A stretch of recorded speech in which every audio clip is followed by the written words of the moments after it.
the University of South Carolina, and the new director for the School of HRTM. And I'm happy to have with us today one of our esteemed colleagues, Simon Hudson, who is actually coming to us from Portugal today. So he's probably got nicer weather than we do. I think it's going to be 95 degrees today. So we're happy to have Simon with us today. Simon used to be the full-time director of the Smart State Center here at the University of South Carolina, and he has just recently, I'm going to call it retired, but I think you're working just as much as when you were here. He's a part-time professor for us at the University of South Carolina, and he's a consultant for the travel industry. He's written 10 books and over 100 research articles, prolific writer, and he has an eclectic background in international studies, international research. He has a background in the ski industry, retail industry, tourism industry. He golfs like a madman, and very much near and dear to my heart and everyone's heart in the School of HRTM. And Simon has actually written a book just like over the last 3 months. I think he really hunkered down and he wrote a book called COVID-19 and Travel. And so this book actually was written in response to the beginnings of COVID, and now he probably could write a second edition already, since we've been in this pandemic for a lot longer than we were hoping. But Simon's with us today to talk a little bit about what he wrote about, and then also, if any of you have questions, he has volunteered to answer any questions, and he said if he doesn't know the answer, he'll make it up. So you can be sure that you'll get his wisdom as well as his great sense of humor. But I want to just welcome Simon and thank him for being here so that we can talk a little bit more. Please use the chat box if you have any questions throughout, and I'll get to them as I can. But Simon, welcome, and thank you for being here. Can you tell us a little bit about the decision, what made you write the book, and tell us a little bit about the book? Well, 3 reasons I wrote the book, really. The first was I've seen nothing like, I've been involved in the industry for 40 years in one way or another, and it was clear to me earlier on that this was going to have a devastating impact on our industry, you know, something that we haven't seen before. So it had to be documented. And I think related to that, it was very clear to me early on that how inextricably linked travel and this virus are. You know, I was in a ski resort at the time in Canada, and one of the main reason they closed down the resorts in North America was because of reports saying that infection rates were 20 to 30 times higher than anywhere else. You know, and to me, it was clear that travel was going to have an influence on the spread of this virus. And even now, you know, the news this morning, in the book, I wrote about how Vietnam had done such an incredible job, and they've just seen their first cases for 3 months because of tourism. And so, you know, travel and this virus, it's not just that it's had such an impact on our industry, it's also very closely linked and will remain so until we find a vaccine.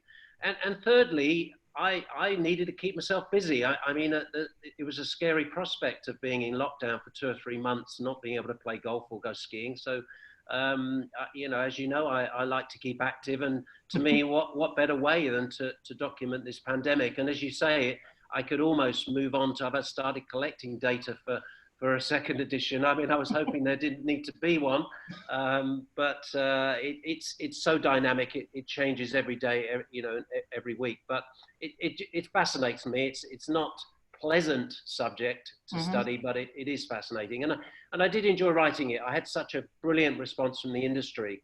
Perhaps because everyone was at home, not be able to do anything, they responded straight away. But it was easy to get interviews, easy to collect data, images, copyright, all that kind of stuff. So it was an enjoyable process. So how is this any different from, for example, 9/11? We've had, you know, 9/11, we had the SARS epidemic. How is this so much more impactful on the travel and tourism industry? Well, I think it's worldwide, first of all. All those other blips that we've had have affected certain parts of the world and certain destinations, you know, and we've had catastrophes, you know, we've had tsunamis, we've had, as you say, 2008 recession, we had 9/11. But apart from those little blips, you know, tourism, as you know, being in the industry, it's one of the fastest growing industries, or was one of the fastest growing industries in the world. And since the Second World War, tourism has gone up, international travel has gone up 4 to 5% every single year, apart from those little blips. And even then, it only flattened out. We've never seen anything like this, a sort of a, you know, 80% drop in international travel in 1 year. So I think it was worldwide, and it also affected every sector, you know, from the airlines to attractions to cruise ships to events, and some worse than others, of course. But it was clearly going to have an impact on every sector. And you know, we as travelers, as consumers, we got so used to traveling that we take it for granted. And I'm old enough to remember when it was a real luxury to go on holiday when I was a kid, and it was, are you going on holiday? But we got to this point now, it's not where are you going or when, it's how many times and what experiences are you gathering. We got used to that, and it's almost become addictive. And so this has had a real impact on our lives, not just the lockdown and the pandemic, but from a travel point of view, it's affected all of us. True. Okay. So I know you started writing this book early on in the spring, and you reflected back on the end of 2019, and kind of the end of your book actually looks forward to maybe the future and what the future is going to hold. So when you look back at the beginnings of this, as the crisis unfolded, what did the hospitality and tourism industry do well, and what didn't they do so well? That's a good question. I think there were, let's focus on the goods, the good things, first of all. There were some great examples of the hospitality and tourism industry keeping open lines of communication. And that was critical, right? Not just in our industry, but from right down governments. Communication was critical. And some organizations, I wouldn't say the majority, but some kept their lines of communication, not just to consumers, but to all stakeholders.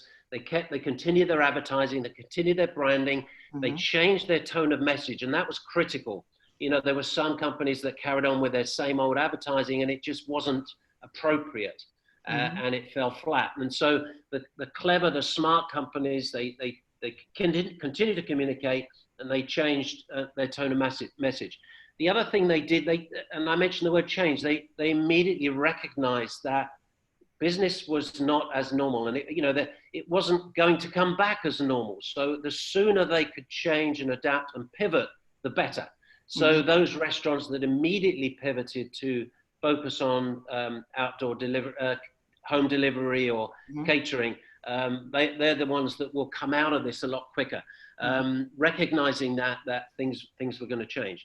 The other thing that I think that the hospitality particularly did a great job, and a lot of positive media, was what is called caremongering, but philanthropic activities. A lot of hotels opened their doors to healthcare workers, for example. There was one organization in Europe, My Travel Pledge, that basically got accommodation providers all over the world to provide vacations for healthcare workers once they finished working and once the worst of the crisis was over. So I think there were a lot of good things, a lot of, as I say, pivoting, communicating, the philanthropic. And of course, on the flip side of that, the companies didn't do that. You know, there was a lot of mixed messaging, you know, just south of South Carolina, Florida, for example. At the beginning, I wrote in the book about how there were so many mixed messages.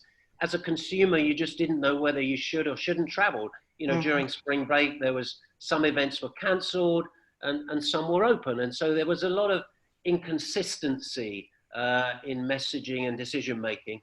And again, that's not just in the travel industry. And we've seen it, I've seen it from the UK just in the last couple of weeks in terms of, you know, where Brits should travel. A decision was made just 2 nights ago. No, you can't go to Spain anymore, after saying you could fly to Spain a week ago. That kind of decision making confuses travelers. Yes. And I think others, there was definitely some sectors I felt and still have had their head in the sand. It was a kind of, well, business will come back as normal. Let's just carry on. And I think the cruise sector was guilty of that. There was a little bit of, well, let's just string this out. Let's keep the money coming in. People, this will go away. It's not going to impact us. And that was crucial at the time, that you know, some organizations, countries as well, didn't lock down early enough, and they're paying the price now.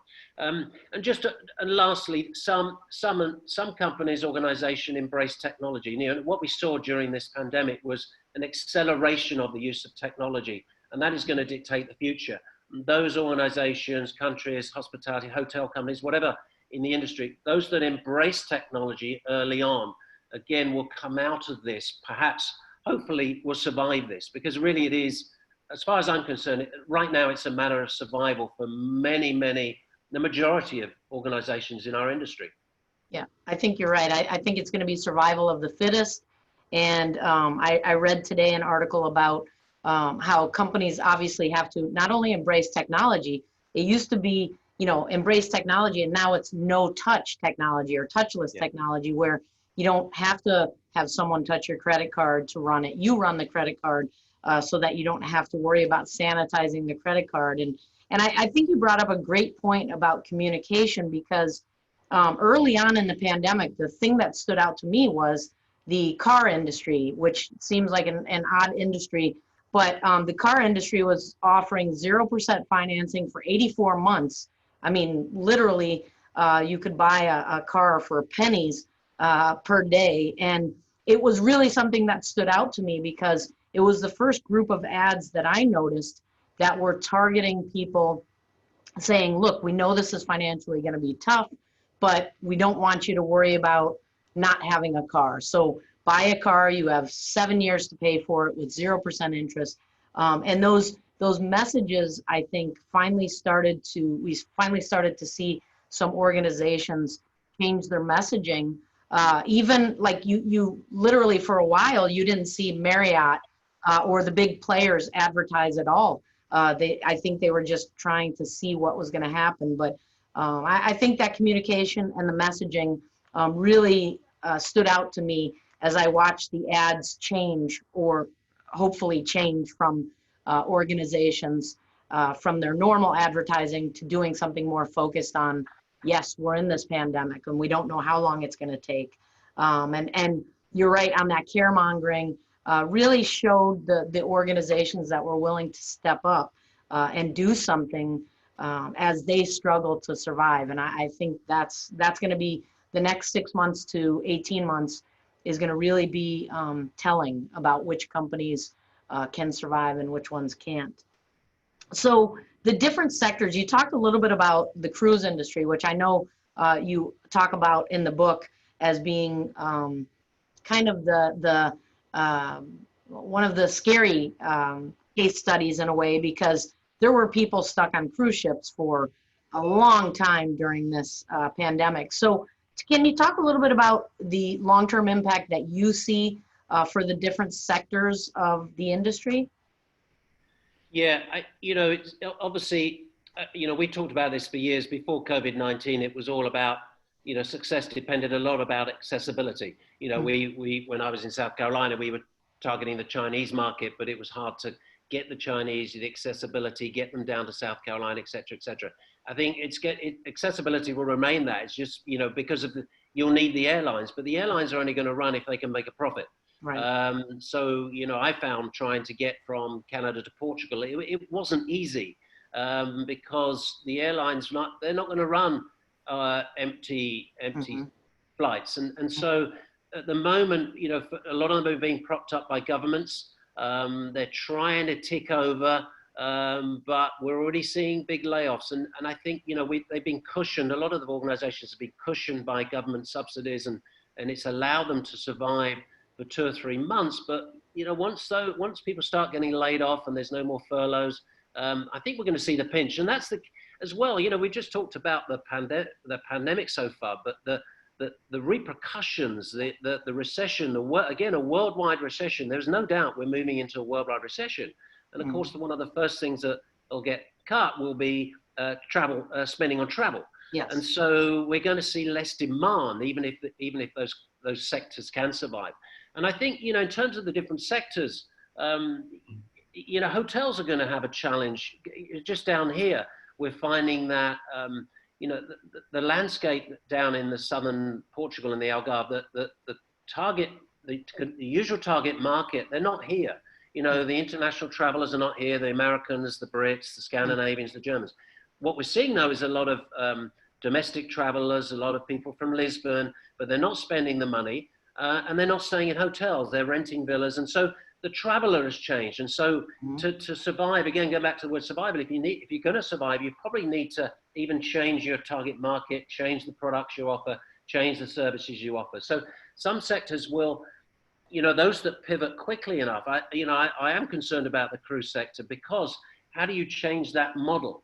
You know, of 5,000 passengers on one big, you know, just one, right. on these cruise ships where you can't really isolate. You can't. It's very different to enforce social distancing on a cruise ship. So can they afford to run on 50% capacity? I don't know. You know, restaurants, they're talking about 1 in 4 restaurants in New York never opening again. You know, that's a huge percentage of restaurants. Again, not just because of COVID-19, but coming out of the recession, people are less likely to eat out. People are not comfortable eating out yet. And it might take a while to win those customers back. The events sector has just been, again, devastated by COVID-19. And some smart companies have moved on virtual and they've managed to make a go of it. But it's going to be really, you know, before we can bring back live events, festivals, we're going to need to have a vaccine, and that could take a long time. So different sectors are going to be different, but really the whole, you know, the channel, and what we forget as well sometimes, I was just talking to someone the other day about the impact on coastal areas, and I was discussing how in Kenya, for example, where, you know, their tourism industry has been devastated, but it's not just that. The whole fishing industry has come to a standstill, because all the fishermen down there rely on supplying food to the restaurants and hotels, which are all closed. So it's a trickle down effect. And you and I know, we've taught tourism hospitality for years, but some people don't realize how important it is for the economy. You know, wherever I've gone, whether it's South Carolina or Canada, the UK, tourism is never really considered a proper industry, as it were. In fact, at my last institution before Canada, I was at University of Calgary, and they closed the tourism program because they said, oh, it's not fitting for the business school. It's not a real business. And there's still that attitude. I'm just hoping one maybe positive outcome of this crisis is that tourism is recognized as a serious industry, and maybe governments therefore will invest in the industry to make it more resilient, so that it can survive future crises. Because there will be more crises. It may not be of this magnitude, or they may be different. But it's such a fragile industry. You know, you're in the restaurant sector. I mean, what margins do they operate on? 4 or 5%? It's probably less than that. I know when I was in tour operating in the 80s, we worked, you know, we turn over $2-3 million pounds a year just for 4% profit. You only need one little uncontrollable event to just take away that profit and ruin your business. And so it's not like we've got deep pockets in our industry. So we can't just say, well, we can survive this for a year or two. Don't worry. Many of us can't. Many of the industry players can't. So it's hit every sector. And as I say, to me, it's a matter of survival. And to survive, it's all about adapting, pivoting, changing to demands. And those demands are going to change as we move along, and nobody knows what the outcome is, but it's going to be a slow recovery. I know this isn't good news, but I heard the other day that if you're a realist, then you're more likely to have better mental health than if you're a you know, optimist. Overly optimistic. Be a realist. I like to be a realist. So. I would agree, and I think you're right. I mean, if it was just the pandemic, you know, and we weren't going to have any long-lasting implications, I think we could all survive, hold our breath and survive. But the problem is, you're right, we're going into a global recession, and that means just tough times for the industry. And I think you brought up a very important word, and that's flexibility. I think the industry, each segment even of the industry, is going to have to be flexible, because, you know, it's not the restaurant's fault that we have this pandemic, or the hotel's fault. But unfortunately, people are looking to our industries and saying, no, that's where I used to go and be really close with people, and I don't know if I want to be that close. So we do have a question from the group. How do you see higher education in the hospitality and tourism changing what the industry needs? What do we need to do as educators? That's a good question, because I was actually just scribbled down while you mentioned flexibility. One of the, you and I, we, as you know, we just finished a project. It was kind of ironic, really. The biggest project, last year that I conducted was on workforce development, because the challenge was getting people into our sector. And I think this has just exacerbated that. My two sons, for example, worked in hospitality over the winter. That's the last thing they're thinking of doing now. Not because there's just not opportunities. They've realized how fragile this industry is. Having said that, there's always opportunity. Every crisis creates opportunity. And when you look back, we were just discussing the other day with some friends about the last big crisis that we actually didn't have to live through. The Second World War that did affect a lot of the world, a lot of the countries. Mass tourism grew out of that. It was the technologies from the Second World War that allowed charter flights, and then mass tourism grew. So we will see opportunity come out of this crisis. And it may be that we go down a road of more, sustainability, sustainable tourism, et cetera, et cetera. But so from a hospitality and tourism education point of view, I think we need to be, what we found with our study last year was that we weren't always up to speed with what the industry wanted. Like we found in our study that the industry was asking for, more soft skills, more communication skills, people-to-people skills. And I think what the demand will be now, and even was then, but more so, will be for people with flexibility, like you just mentioned, someone who can adapt. So you come into an organization, but you're not going to be doing the same job for a year, maybe not even 6 months, maybe not even a month, because things are going to change. So you've just got to, and those skills are hard to teach. So I think we need to have a rethink, and as you know, we're always talking about our syllabus and how we can change. But I think, to me, every course that I've developed since the pandemic broke out, it's almost irrelevant. I'm always getting to the point where, that's just completely irrelevant. Even if it's my book, one of my books from last year, I'm thinking, God, that's so outdated. Everything last year, everything I read was about over-tourism. And I just taught a course on sustainable tourism on semester C last year. And that was the big topic, how do we deal with too many tourists? That now is a distant, perhaps fond memory for a lot of destinations. When we're going to be fighting to get those tourists back for the next 2 or 3 years. So things are changing, and we're going to have to change with that and liaise with the industry. But as I said earlier on, writing this book, one thing I did find was that it was the easiest book in a way that I've ever put together, because the industry did seem to come together. And that phrase was used all the time. We're in this together, but we were, and so we've had to work together. We need to work together to get out of this as well. And that's the same for our education and tourism and hospitality students. So, it's going to be difficult, because I don't know where you are over there. Certainly, most universities over here are not going to open not till 2021. So we have to adapt as educators, for sure. I think that's a good point. And I think it's important that flexibility and adaptability really, we're going to end up as educators working much more with our industry partners now, looking for case studies and having our students get exposure to what is happening out there.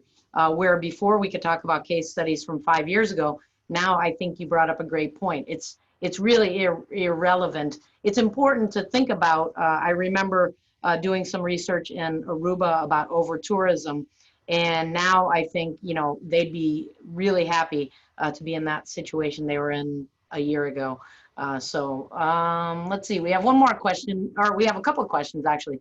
Have vacation rental companies like Airbnb fared any differently than hotels, in your opinion? I think it's probably a little bit too early to tell.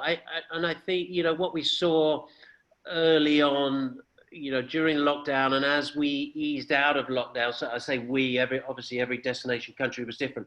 Some of the hotel companies, the big ones particularly, put in, measures, health and safety measures and new brands behind that to try and reassure, because it's all about reassuring customers that it's safe, that it's safe to travel, safe to come with that, and so an Airbnb were a little bit slow on that. And I know they have optional, they're advising people to leave, say, a property empty for one day, but it's between guests, but it's not obligatory, as it were. It's not mandatory. So I think, some customers might choose their brand over perhaps Airbnb.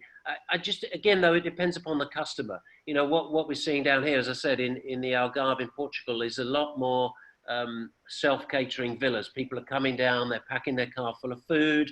They're not going out. They might go to the supermarket, but they're not staying in the hotels. But that may change as the hotel industry starts to, I know there's hotels now putting in thermal cameras, and it's more about reassuring customers rather than testing. But at the same time, what we are seeing as well is an improvement in technology, to the extent that, in Israel, they've now got a 1-minute test. It won't be long before we have an instant COVID test, whereby you will be able to, whether you go on a flight or whether you go into a hotel, you'll be able to test people and say, yes, no, come in, go, quarantine. And I just read this morning, Emirates, the first airline to, tell passengers they're insured. We'll pay your costs if you get ill from COVID. We'll pay for your quarantine. We'll pay for your insurance, medical. It's all about incentivizing travelers to move again. Because at the moment, everyone's very wary. And I'm sure you're finding in South Carolina, it's all about domestic tourism, if anything. It'll take a long time for the international tourists to come back. Now, that's fine for South Carolina, but you mentioned Aruba. Aruba, 85% of their GDP is tourism, and 90% of their tourists are American. So, when they open the doors to tourism, as they did last week, they're opening their doors to the virus. And it's really a health or wealth decision. And they don't have a choice because they need the money.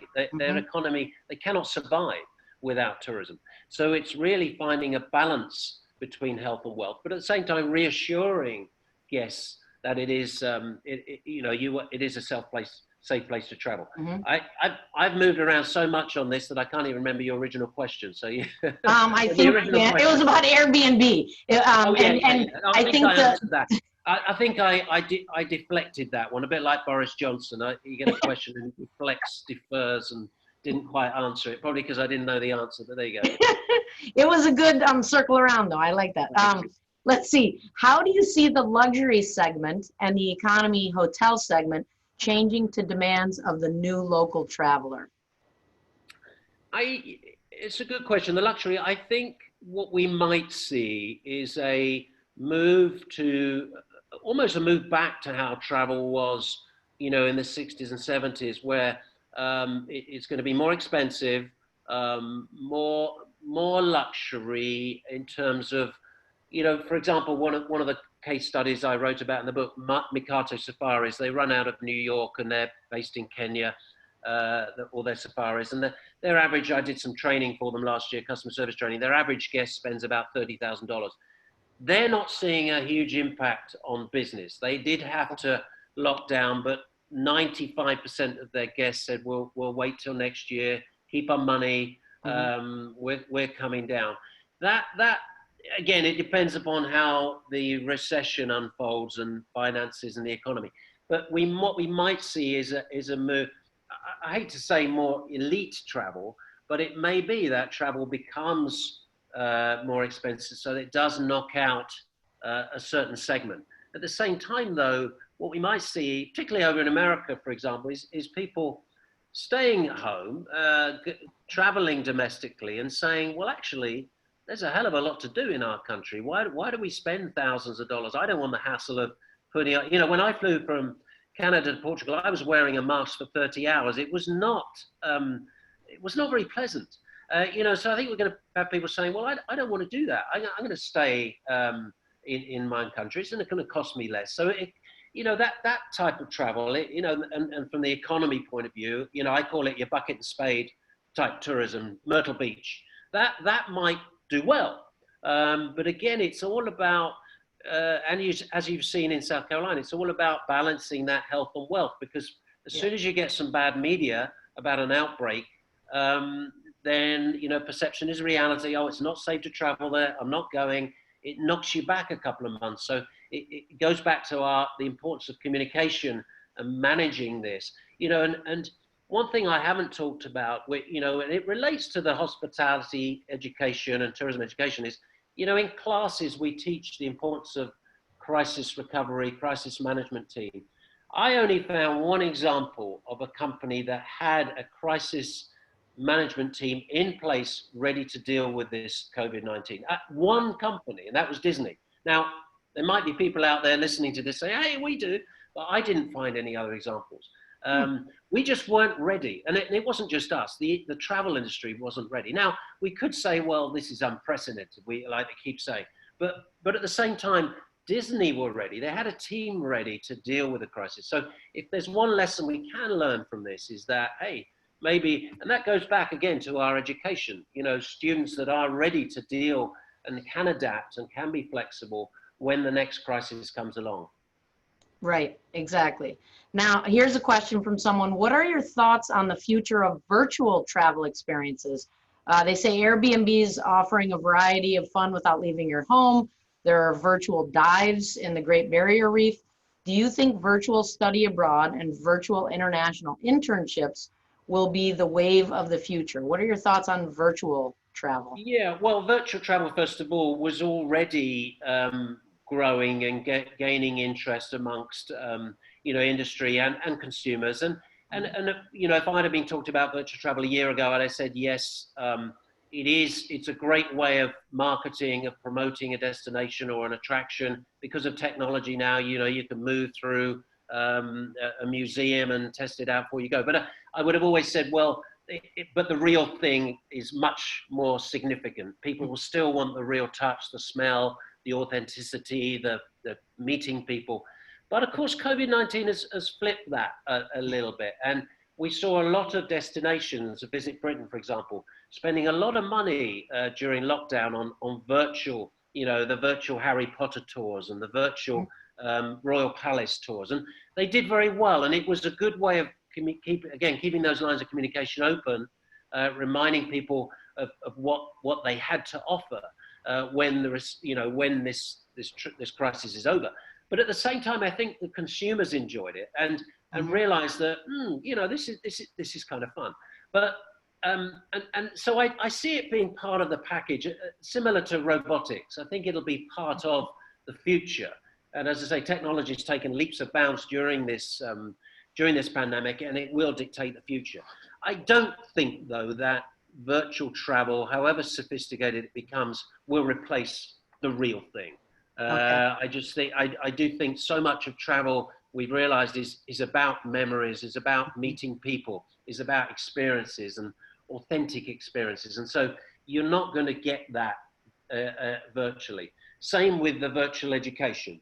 It's not quite the same. And as you said, I went part-time last August, so I've been virtual for a year.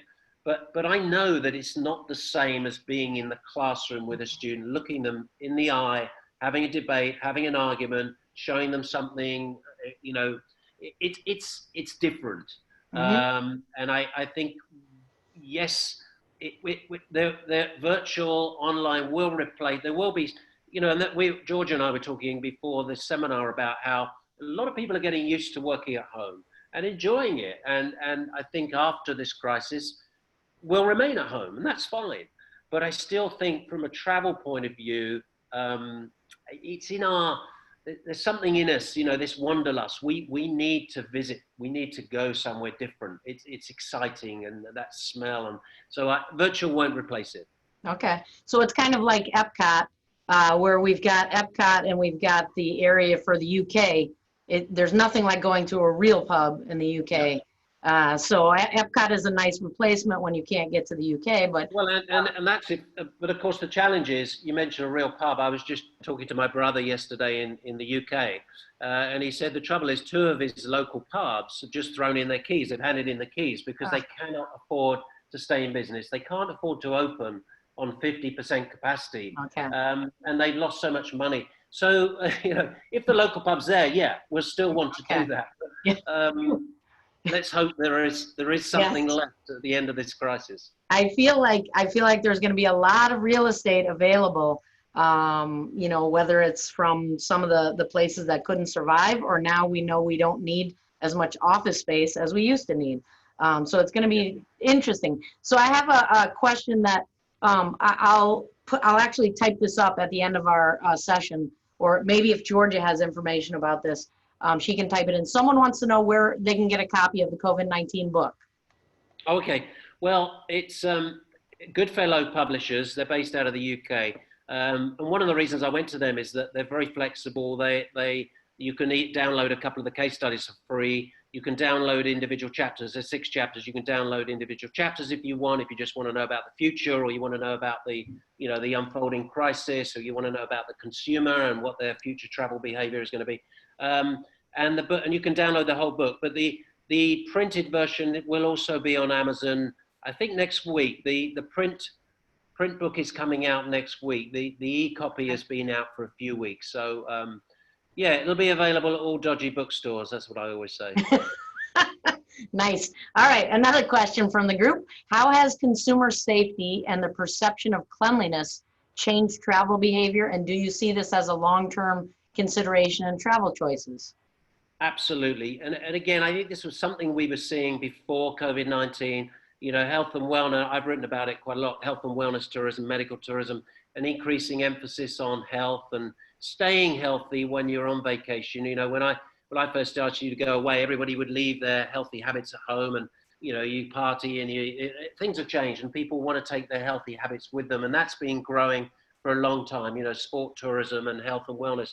But now COVID-19's come along. I think there's, and safety and security is the number one factor, certainly from Americans when they travel, is their number one criteria. So that's going to become even more important. And that's what the industry needs to address. As I say, every day I see, some news like Emirates saying, well, we're going to, because a lot of the reason the travelers aren't here in Portugal, international travelers, because they're not insured. If their government's advising them not to travel to Portugal, then they're not insured. Mm-hmm. So much of the future is going to be reassuring travelers that it's safe to travel, and not just putting up signs. I think it's a little bit more than that. When I go out to restaurants here and I talk to my friends about it, I say, yeah, look like they really cared. They really made a terrific effort of enforcing social distancing, enforcing mask wearing. I feel comfortable here. Mm-hmm. And we need to get to that point, yeah. Whether it's a hotel or a restaurant or a cruise ship or whatever. Consumers need to feel comfortable. I say, and technology will advance. We will get to that point, I hope soon, where testing will become, pretty much instant, and we'll be a lot more reassured then when we travel. Right now, though, there's a lot of hesitancy. I think a lot of people are just sitting. Let's wait and see. Let's ride this one out.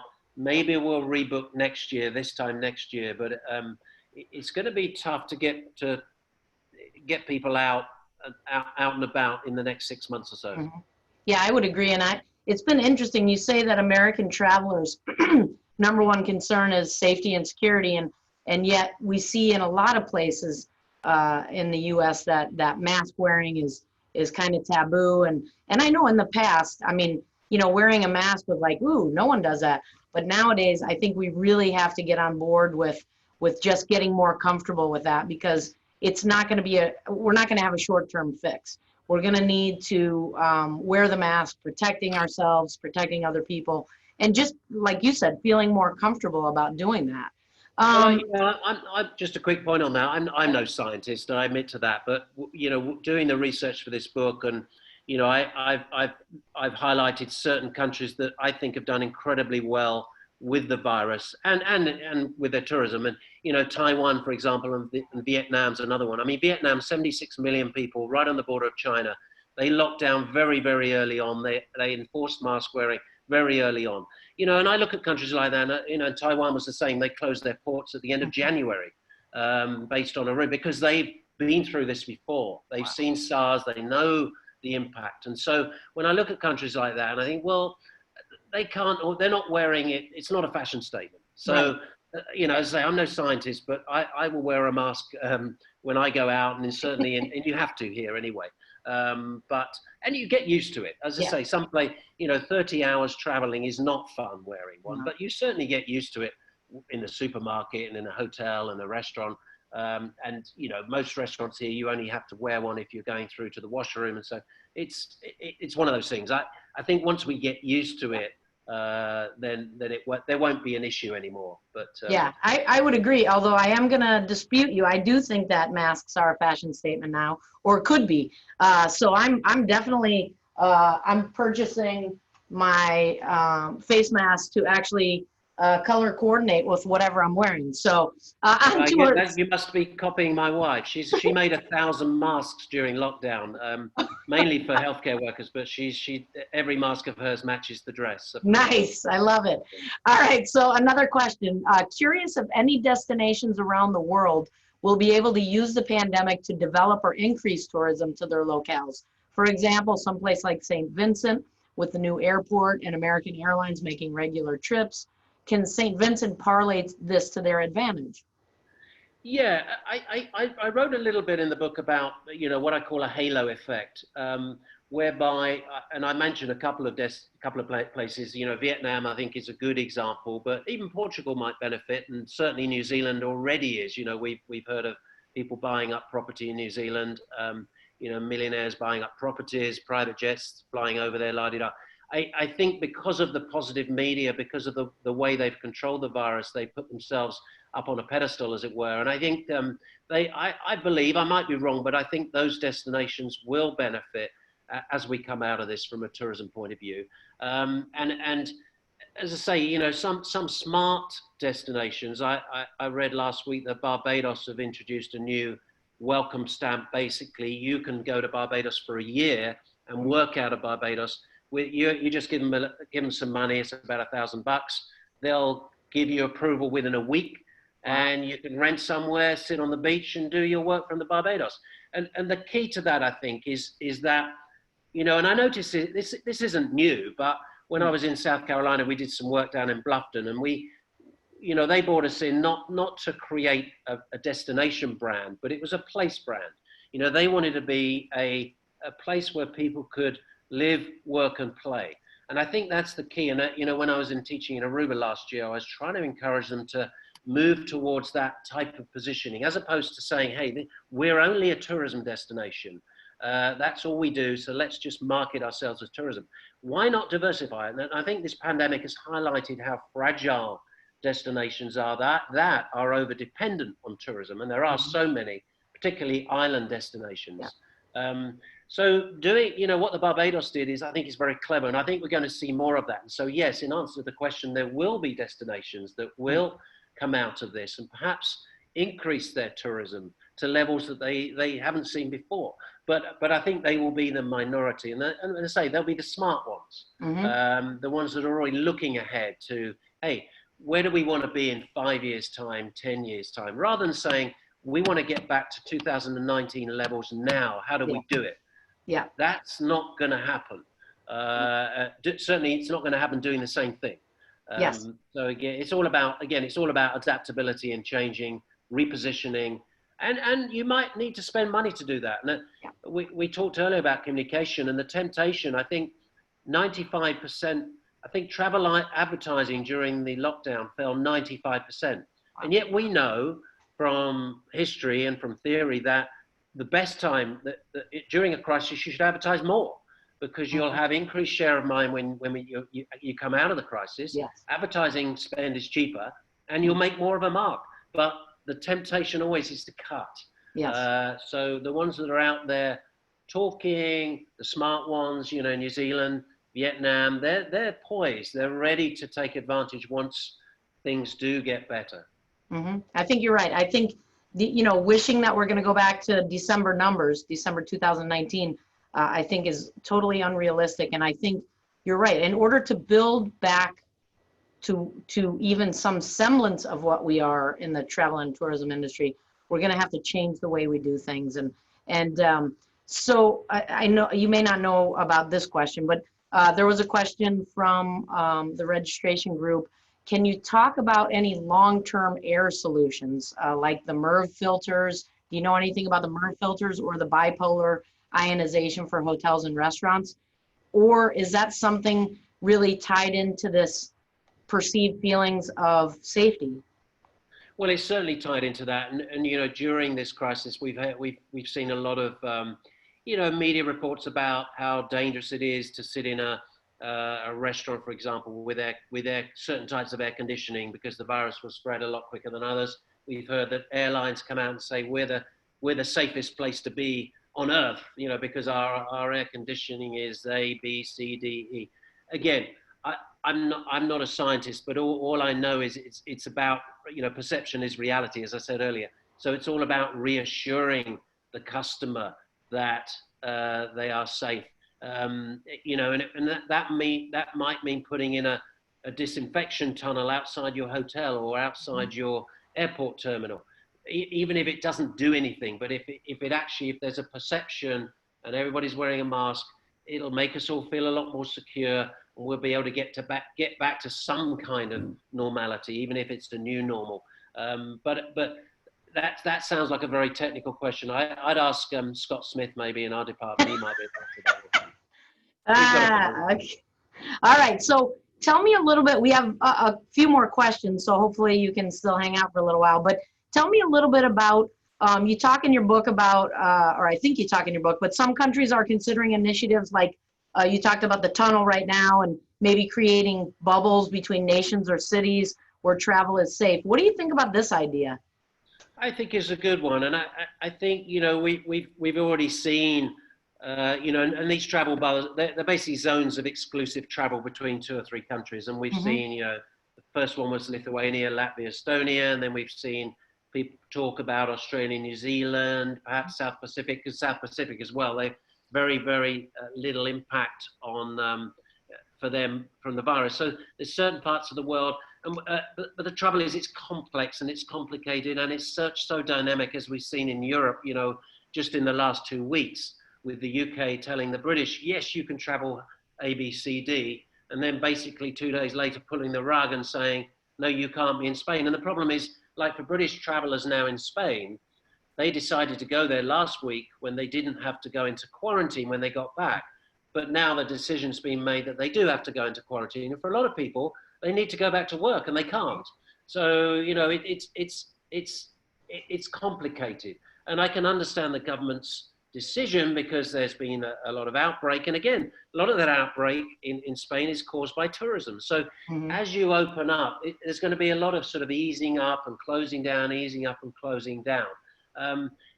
So these bubbles can work. And I think we're going to see a lot of that. But at the same time, as, like I said earlier, as technology improves, as the testing becomes more sophisticated in terms of, yes, we know that this is safe and et cetera, then maybe that will help travel between certain countries as well. The disadvantage, though, Robin, of having these bubbles or exclusive zones is it does create divisions. And again, I've already seen that. The Portuguese, for example, the Portuguese government are furious with the British government for not allowing people to come down here without having to go back into quarantine. It's, hey, we've been your friends for 500 years. What are you doing? Right. And so, we've already got a world that's kind of divided anyway. So it can work to get travel going again, but there is a downside, and it's complicated. And so, but we are going to see this, I'm sure, as we move forward.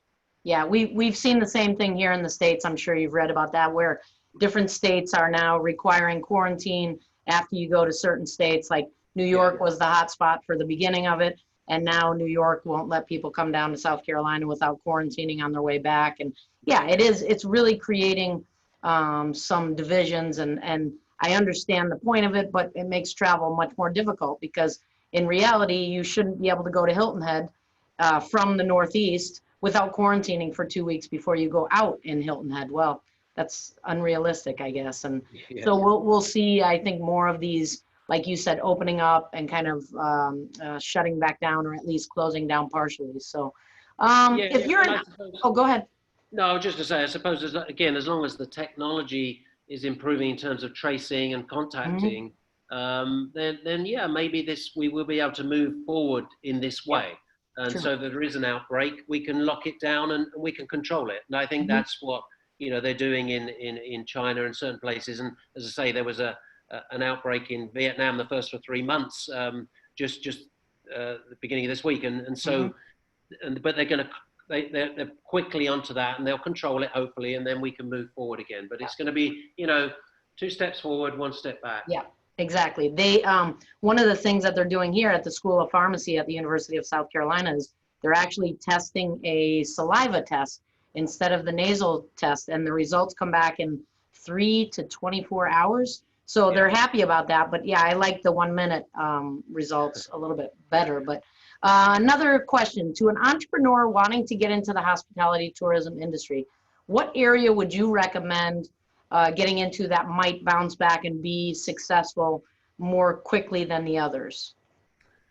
Technology. And I was saying this, I've been saying this for the last 3 or 4 years, but until then, when I talked about trends and what's happening in the future, it was a lot about sustainability, a lot about, corporate social responsibility, a lot about experiences, a lot of it, but just the last 3 to 5 years, in the book, I gave an example of the Royal Caribbean, who back in 2014, they introduced a bionic bar on one of their cruise ships, and it serves 1,000 drinks, and you order with an iPad, and this bar is beautiful. It was actually beautifully designed by a dancer, just so it moved beautifully and everybody liked it like that. But it was a gimmick. It was just introduced. Hey, let's put one of these on the ship. It became so popular that they rolled it out onto every single one of their cruise ships, and before that, people would say, oh no, but we won't embrace this technology. We don't want to do this. We won't want to order by an iPad, by a robot. Well, we certainly will now. Like you said, we're moving into a low-touch economy where that's what we're looking for. And so I think we're going to see a lot more use of robotics and technology. And so if I was an entrepreneur moving into tourism hospitality right now, that would certainly be an area I would move into. And I think, but again, I mentioned sustainability, and that, I think there was a recognition even before COVID-19 that not everything we do in the tourism and hospitality industry is good for the environment. I think there was a recognition that actually the very fact of flying to a destination is dreadful for the environment. And people were starting to make travel decisions based on that. We had a lot of flight shaming in Scandinavia and Germany, and this was before COVID. So, and I think what we've seen during the lockdown, during the pandemic, is people say, well, actually, particularly residents in places like Venice and Barcelona, say, well, actually, I quite like this clean air. I quite like not being, this over tourism. How do we manage tourism as we come out of this to be more sustainable? And that sustainability still means profitable. So I think there will be an emphasis on that. And so I think, again, an entrepreneur could be thinking in that direction as we come out of it. Again, recognizing that we're not going back to normal, but what is the new normal going to look like? How can I fit into that? So how do I survive the next 6 to 12 months? But then after that, where is the opportunity? But for me, certainly the future is going to be driven by technology. Oh, all right. Then I feel good about purchasing my smartphone last year. So I'm finally getting with the 1990s. So a student or a former student of yours says, What do you think about the worldwide events such as the Olympics or World Cups? How will their organization and participation change in the future? Wow, I mean that's a huge question, and that was to me, when the Olympic Games was cancelled in Tokyo, I think that was a significant moment. It was a bit like when the WHO called this a pandemic. It was, oh wow, a wake up call, because we're not just talking about athletes competing for medals here. We're talking about billions and billions of tourism dollars. And because the event sector has become such an important part of tourism. So many destinations now, they brand themselves around events, whether they're amateur events, professional events. And because of the very nature of COVID-19, it makes it impossible to put on an event like this, and I'm a big soccer fan, and I've been following the Premiership as they finished it up. My team ended up in the top, third yesterday, Manchester United, but so I was pretty chuffed. But it's not the same, watching a game with no crowds, and they put in a bit of crowd noise in the background. It's not the same, and it's kind of sad, but it's better than nothing.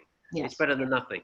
But really, these big events, I keep saying we're going to have to wait for the vaccine, or maybe, a treatment of the virus, better treatment. But we are going to have to be patient. I can't see big events returning for a long while. We might try them. I heard in London they're going to open up theatres to certain capacity. But again, it means all these organizations have got to change their business model. Can I survive on 30% capacity? Yeah. Probably not. So how do we do it? Well, do we charge people 5 times as much? Do we make it an elite event? Maybe that's the only way. But either way, those decisions are have to be made. It's going to be, they'll have to change their business model. Yes. Some events have been happening virtually, but again, with moderate success. I think it's a stopgap. Again, it's not the same thing, right, as being there. So it's going to be an interesting. It's going to be an interesting fall college football season or non-season with those types of events. Yeah. What do you do? Yeah. Again, you want to survive. You want to see this through. How do we survive this so that we can get back to some kind of normality in a year or so? But, for some, I just read on the news today that in England, they opened all the gyms and swimming pools and health centers in England on Saturday morning. And I think only 20% of them open, because they all said, well, first of all, we can't open. We can't put social distancing in place. We don't know what to do. And the others said, well, we can't make any money. So what's the point of opening up? And so it's going to be a challenge for sure. Wow. Anywhere that requires large gatherings of people. Yeah, true. Let's see. What do you see as the future of the conference center concept with the trend of work from home and the technology of teleconferencing? Well, I think what we've seen, and I wrote about a couple of companies in my book. I profiled a few companies that have successfully moved their events online. And what they said to me was that they didn't realize how good the technology was. It's a bit like us using Zoom. I'd never even heard of Zoom before COVID-19, and it's now the company's worth more than every single airline in the world put together. It's unbelievable. But a lot of the people said to me that, well, we didn't realize how good it was. And so they're moving forward with virtual platforms to certain success. And what they're saying is that they anticipate, even coming out of the crisis, even when there is a vaccine, that a lot of companies, first of all, because of the recession, won't send their employees to conferences and events because they won't have the money. But they'll also say, well, we don't need to send you. It's just as good to these virtual events. So I think it's going to change. Again, the industry will change. And it's just sad for destinations that have, even in Colombia, I was on the board of the CBB, the convention center for many years, and we talked forever about expanding we need to get bigger events. We haven't got a big enough space. So many destinations have invested billions in huge spaces that they may not even use for another year or two. They may not ever use again, because what this pandemic has introduced some social changes. And one of them is the fact that we've got used to virtually speaking, meeting as we are today, and we found it reasonably productive. Yeah. You know, I've got shorts on. I wouldn't normally be wearing shorts to an event like this if it was face to face. So it's comfortable. Yes. So no, it is going to change. And as I say again, if you're in that business, it's a challenge, but you've got to be prepared to pivot and again embrace technology, move online. And I've taken part in quite a few virtual events in the last 3 months, and I'm getting used to it, and I'm enjoying it. It's not the same thing. Again, you're not having a drink in the bar afterwards with your networking, but you're still networking. Yeah, exactly. Last question for you is, when do you estimate that it will be realistically, generally safe to travel like normal again? Or are we faced with a new normal? When do you think we're gonna be ready? Well, first of all, we will recover. You know, I mean, I often feel as though I'm a bit of a doom and gloom guy and pessimist. But as I say, I just want to be realistic about this. Until we find a vaccine, I think travel will be different. Okay. And there'll be a very, very slow recovery. It'll take some time because of, say, recession. But we will, you know, it's a very resilient industry. And there is pent-up demand. There already is pent-up demand. Yes. And because as I said earlier, we've got used to traveling. It's something we expect to travel. That's what we work to do. We work to live. You know, we work to play. That's why we go to work, so we can have our vacation, et cetera, et cetera. And so it will come back. But as you say, it won't. There will be changes. Already we're seeing changes in travel behavior. A lot of people waiting, booking last minute, very cautious. Health and safety, health and wellness, wilderness is going to be big. National parks, open spaces. The type of travel will change. You know, we've got different types of travelers already emerging. We've got the crisis-resistant travelers, which are the younger generation. The baby boomers are hanging back and saying, well, hang on a minute, it's not quite safe enough for me yet. I need more reassuring. I'll wait till 2021. But I think I'm looking at 2023 before we return to the levels of travel that we've seen in 2019. Okay. And I think that's a little optimistic even. But I think until then, we've got to be patient.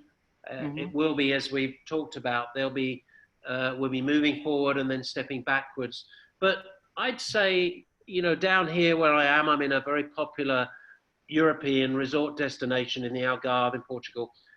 It's July, it's high season, but what I'm seeing is levels that I experience in May in low season.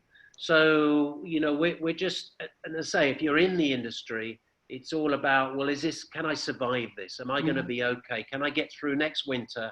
Maybe things will be a little bit better next year. But certainly international travel is going to take a lot longer to come back. You know, I mean, Americans spent over $150 billion in Europe last year on travel. None of that's coming in this year. No. So there's going to be some fallout for sure.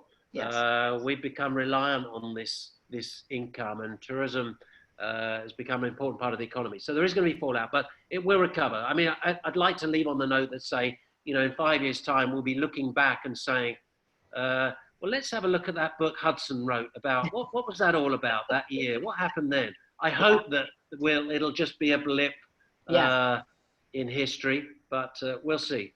I thank you so much, Simon, and everyone else. Thank you all for participating today. Go out and buy Simon, or don't go out and buy Simon's book. Order it online and buy Simon's book. And because you know what? I hope, like you, Simon, that in a few years we're going to look back and say, you know, let's read about that again. I can't remember what the impacts were of that COVID pandemic. So we would like to thank all of you for participating today, and please look for more COVID-19 sessions as we move forward this fall. And thank you so much, Simon, for your time again. Thank you very much, and thank you for everybody for listening. Shame I couldn't talk to you. Well, I suppose I did, but not face to face. Thank you. All right, take care. Bye. Bye-bye.